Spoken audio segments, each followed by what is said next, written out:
MP में बच्चों को बुखार में दी जाने वाली दवा पैरासीटामोल सिरप पर सरकार ने रोक लगा दी है। जब इस खबर के बारे में आप जानेंगे तो आप हैरान होंगे, परेशान होंगे, आपको गुस्सा भी आएगा और हंसी भी आएगी। मैं ऐसा क्यों बता रहा हूं?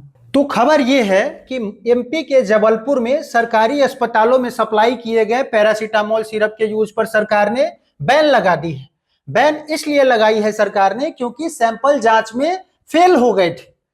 इसके बाद सरकार ने तुरंत एक्शन लिया और इसके बैच पर पूरी तरीके से रोक लगा दी। बैच क्या है? बैच नंबर है उस दवा का 41507। ये बैच नंबर की दवा सरकारी अस्पतालों को सप्लाई की गई थी और उस दवा में खामी पाई गई है। इसके बाद सरकार ने इस दवा को बैन कर दिया। अब ये हेडिंग पढ़ो आप, अजब एमपी में गजब फैसला। ये ऐसा क्यों इन्होंने लिखा है? क्योंकि जिस दवा पे रोक लगाई गई है वो दवा पहले ही खत्म हो चुकी है। मतलब वर्ष 2025 में सरकारी अस्पतालों और स्वास्थ्य केंद्रों में 16,000 बोतल पैरासीटामोल की मुफ्त में वितरित की गई। उस दवा को बनाई थी जेनिथ ड्रग्स लिमिटेड ने और उस दवा को बच्चों ने पी लिया। जनवरी 2025 तक उस दवा का स्टॉक पूरी तरीके से खत्म हो चुका था और इस बैच की कोई भी दवा अभी भंडारण में मौजूद नहीं है। रिपोर्ट कब आती है? रिपोर्ट आती है अप्रैल 2026, यानी कि ठीक 1 साल पहले दवा बांट दी गई, दवा बच्चे पी गए और 1 साल बाद प्रशासन की नींद खुलती है। बोला जाता है कि उसके सैंपल जांच में फेल हो गए हैं और उसमें खतरनाक मामला था, जिसके बाद उस पर रोक लगा दी जाती है।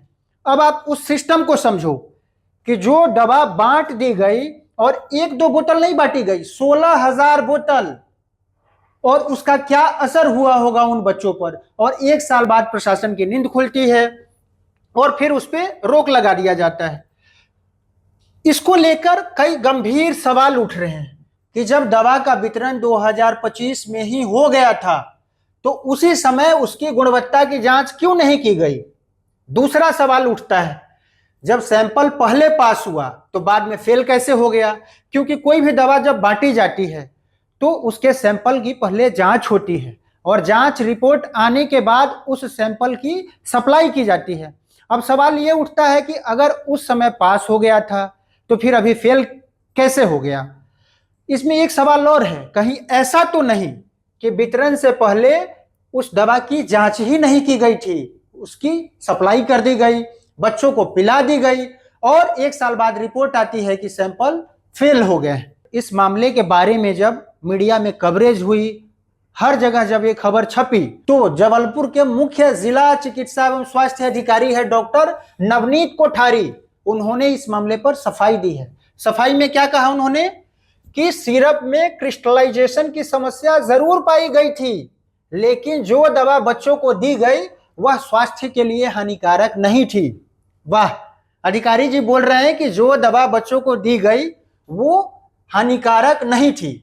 ये अधिकारी जी बताएंगे, अगर दवा हानिकारक नहीं थी तो फिर इस पर प्रतिबंध क्यों लगाया गया? तो बोल रहे एहतियातन प्रतिबंध लगा दिया गया। उसमें कोई खराबी नहीं थी, एहतियातन प्रतिबंध लगा दिया गया। और फिर यह भी बोल रहे हैं कि निर्माता जो कंपनी है उसके खिलाफ तय नियमों के अनुसार कार्रवाई की जाएगी। मतलब इनके बयान में ही विरोधाभास है। एक तरफ बता रहे हैं खतरनाक नहीं है, दूसरे तरफ बता रहे हैं कि एहतियातन प्रतिबंध लगा दिया गया है और उस कंपनी के खिलाफ कार्रवाई भी की जाएगी। तो ये है हमारा सिस्टम। इसीलिए मैं आप लोगों को बार बार बोलता हूं, अपना ख्याल रखिए, अपने बच्चों का ख्याल रखिए, परिवार का ख्याल रखिए, क्योंकि ये सिस्टम आपका ख्याल नहीं रखने वाला।